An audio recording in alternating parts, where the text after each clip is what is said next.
Aujourd'hui, on va se plonger dans un univers qui a, mais alors complètement envahi nos vies. Les compléments de collagène. C'est partout. C'est partout, en poudre, en gélule, en boisson, et toujours avec des promesses qui, il faut l'avouer, font un peu rêver. Une peau plus jeune, des articulations qui ne grincent plus. Une chevelure de sirène. Voilà, exactement. Les sources qu'on va décortiquer aujourd'hui, ce sont des notes qui essayent justement de faire le tri. Notre mission, ça va être de séparer le slogan un peu facile de la réalité biologique. C'est un sujet passionnant parce qu'il touche à la fois à nos espoirs, ne pas vieillir, ne pas avoir mal, et à une biochimie en fait assez complexe. Le marché est gigantesque et il repose sur une idée très simple. Vous manquez de collagène, alors reprenez-en. Et toute la tension est là, entre cette promesse d'une réparation quasi magique et le voyage beaucoup plus compliqué que ces molécules font dans notre corps. D'accord. Bon, alors attaquons-nous à ça justement. Le point de départ, c'est cette image que le marketing nous vend. Oui, Je bois ma poudre de collagène et je m'imagine presque les molécules qui filent tout droit vers ma ride ou mon genou pour tout réparer. C'est hyper visuel comme idée. Mais est-ce que ça tient la route scientifiquement? alors pas une seule seconde. Ah. Non. La réponse est catégorique, c'est une impossibilité biologique. Et c'est vraiment la première idée reçue qu'il faut déconstruire. Le collagène, c'est une protéine. Une très, très grosse protéine. D'accord. Et dès qu'elle arrive dans l'estomac, eh bien, elle rencontre nos enzymes, une sorte d'équipe de démolition, l'acide, les enzymes de l'intestin. Tout ça se jette dessus et la découpe en 1000 morceaux. Donc notre estomac, c'est un centre de tri qui démolit tout, pas un service de livraison Amazon Prime. Exactement. Il ne fait aucune différence entre mon complément qui coûte une fortune et un bon vieux bouillon d'os. Absolument aucune. Pour lui, protéine, c'est protéine. Le résultat est le même. La grosse molécule de collagène est réduite en une poussière de Drake, des acides aminés et des tout petits morceaux, les peptides. Donc la structure d'origine est détruite. Complètement. Elle n'arrive jamais, jamais intacte dans le sang. L'idée d'une livraison ciblée, c'est une pure fiction marketing. C'est limpide. Et du coup, ça jette une lumière un peu crue sur tous les slogans qu'on voit partout. Dans nos notes, il y en a plein. Reconstitue le cartilage, comble les rides de l'intérieur. Et fait le lifting sans chirurgie. Oui, voilà. Si les petits plombiers sont démontés, toutes ces promesses s'effondrent un peu, non? Disons que ce sont des raccourcis. Très audacieux. Reconstituer un cartilage, c'est le Graal de la rhumatologie. L'idée qu'une poudre puisse faire ça, c'est juste irréaliste. Et d'ailleurs, c'est exactement le même problème avec les crèmes. Ah oui, les crèmes au collagène qui promettent de redensifier la peau. C'est la même logique et la même impossibilité physique. La molécule de collagène est gigantesque. Essayer de la faire passer à travers la peau, c'est comme vouloir faire passer un canapé par le trou d'une serrure. Ça ne passe pas. Ça ne passe pas, donc l'effet reste en surface.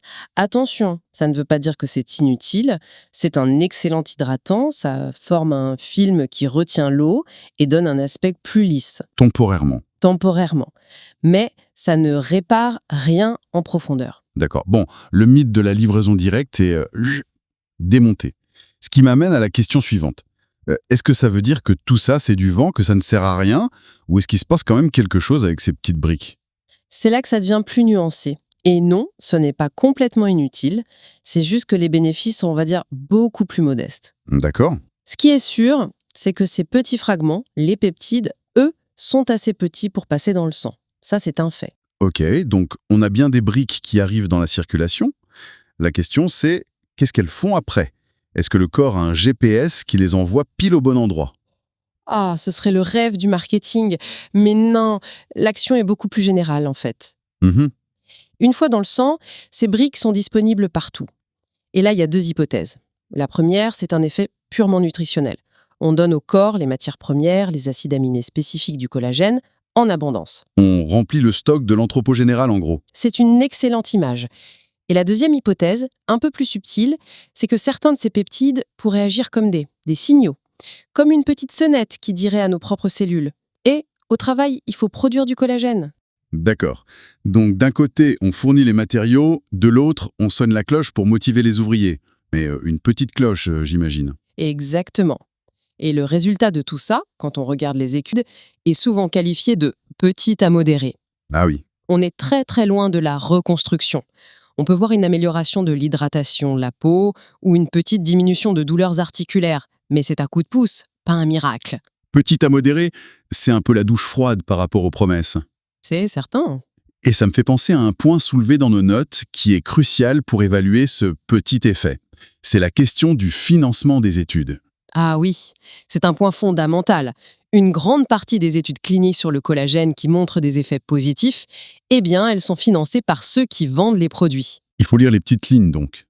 Pas seulement sur la boîte du produit, mais sur l'étude scientifique elle-même. C'est un réflexe à avoir. Ça ne veut pas dire que les résultats sont faux, mais ça introduit ce qu'on appelle un biais de publication. C'est-à-dire, C'est-à-dire que les études positives ont beaucoup plus de chances d'être publiées et mises en avant que celles qui ne trouvent rien. L'effet global est donc peut-être un peu surévalué. c'est un avertissement important à garder en tête. Et ça me mène à un autre point de nos notes qui semble tout compliquer, ou peut-être tout clarifier finalement. L'idée qu'il y aurait en fait 2 types de collagène. Et voilà, c'est la clé pour comprendre tout ce marché. Mettre tous les compléments de collagène dans le même sac est une erreur monumentale. D'accord. On est l'affaire à 2 produits qui n'ont presque rien à voir, ni dans le mécanisme, ni dans le dosage. C'est comme comparer, je ne sais pas, un vélo et un camion. Les deux ont des roues, mais ça s'arrête là. Bon, alors décortiquons ça. Commençons par le plus connu, celui qu'on voit partout, en gros pot de poudre, le collagène hydrolysé. C'est ça. Le collagène hydrolysé, qui vient du bœuf, du porc, du poisson, c'est celui dont on vient de parler. Hydrolysé, ça veut dire qu'il a été prédigéré, découpé en petits peptides pour être bien absorbé. Mhm. Son mécanisme est purement nutritionnel. Son but, c'est de fournir des briques et peut-être ce petit signal de stimulation dont on a parlé. C'est l'analogie du chantier. On livre un tas de briques et de ciment. C'est utile, mais ça ne dit pas aux ouvriers quoi construire. Ce n'est pas un plan d'architecte. L'analogie est parfaite. C'est exactement ça. Il vise un soutien général avec des effets modestes. Et comme c'est nutritionnel, il faut de la quantité, d'où les doses très élevées, 5 à 10 grammes par jour. Une grosse cuillère à soupe. Voilà. Maintenant, si on passe à l'autre type, le collagène de type 2, non dénaturé, ou UCI, on change complètement de monde. Alors allons-y. Le type 2 non dénaturé. Rien que le nom est plus intimidant. Et pour cause. Non dénaturé, ça veut dire qu'on a tout fait pour ne pas le casser. On a gardé sa structure 3D d'origine. Et son mécanisme n'est absolument pas nutritionnel, il est immunologique. Immunologique, il vient pour faire quoi alors? Parler. Parler. Exactement. Parler à notre système immunitaire. Comment ça? Le processus s'appelle la tolérance orale. C'est un mécanisme fascinant. Une toute petite quantité de ce collagène intact arrive dans l'intestin. Là, il y a des cellules immunitaires qui le voient et qui apprennent à le reconnaître comme un ami. D'accord. Or, dans beaucoup de douleurs articulaires, comme l'arthrose, notre propre système immunitaire s'attaque un peu au collagène de notre cartilage, ce qui crée de l'inflammation. Attendez, c'est fou. Donc, en lui montrant un peu de collagène de poulet, on éduque notre système immunitaire pour qu'il laisse tranquille le collagène de nos propres genoux. C'est exactement ça. On lui apprend la tolérance. Le but n'est pas de fournir des matériaux, c'est d'envoyer un message pour calmer l'inflammation. Le problème n'est pas un manque de briques, mais un excès de bruit inflammatoire. L'UCI2, lui, cherche à baisser le volume. Et pour reprendre l'analogie du chantier, L'UCI, ce n'est pas la livraison de briques. C'est le contremaître qui arrive, qui voit une équipe en train de casser un mur pour rien, et qui siffle en disant « Stop, on arrête tout ». Il ne construit rien, il empêche la destruction. la différence de concept est radicale. Et j'imagine que pour envoyer juste un message, la dose n'a pas besoin d'être la même. Radicalement différente, puisqu'on ne nourrit pas mais qu'on informe, la dose est minuscule. On parle d'environ 40 mg par jour. Quoi? Pardon, 40 milligrammes? Oui, 40 mg, pas 10 grammes. Mais c'est le poids d'un grain de riz. C'est incroyable parce que ça va contre toute notre intuition. On voit ces énormes pots de poudre à 10 grammes la dose et on se dit ça doit être efficace. Et là, on apprend que la solution la plus ciblée, c'est peut-être cette minuscule gélule. Articulaire liée à l'inflammation. Et certaines études montrent des résultats très intéressants sur ces points précis. Le contraste est juste spectaculaire. 10 grammes d'un matériau de construction d'un côté et 40 mg 250 fois moins d'un messager pour le système immunitaire de l'autre. C'est vraiment l'info la plus importante. Sans aucun doute. Acheter du collagène sans savoir de quel type il s'agit, c'est jouer à la loterie. D'accord. Alors, si on résume pour que ce soit bien clair, premier point, le collagène n'est pas un missile à tête chercheuse qui répare nos rides. Exactement. C'est une matière première, d'abord décomposée. Deuxième point, des bénéfices modestes existent, mais on reste dans le coup de pouce. Et le plus crucial, ne pas tout mélanger. On a le camion de briques. l'hydrolysé, pour un soutien nutritionnel général. Et le messager diplomatique, l'UCI, pour une mission très ciblée sur l'inflammation des articulations. Ce sont deux mondes. En résumé, la vraie question, ce n'est pas est-ce que le collagène est efficace, mais plutôt quel collagène pour quel objectif? C'est la question clé. Il faut définir son but. Est-ce que je cherche un soutien global pour ma peau en acceptant un effet léger? L'hydrolysé est une option. Ou est-ce que je cherche à agir sur une douleur articulaire précise? Là, c'est l'UCI qui est le candidat logique. Comprendre cette différence, c'est la clé. C'est le seul moyen de faire un choix éclairé, au-delà des slogans.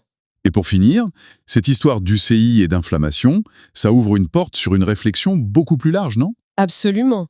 Si on comprend que la clé, c'est souvent de moduler l'inflammation plutôt que de reconstruire, ça change toute la perspective.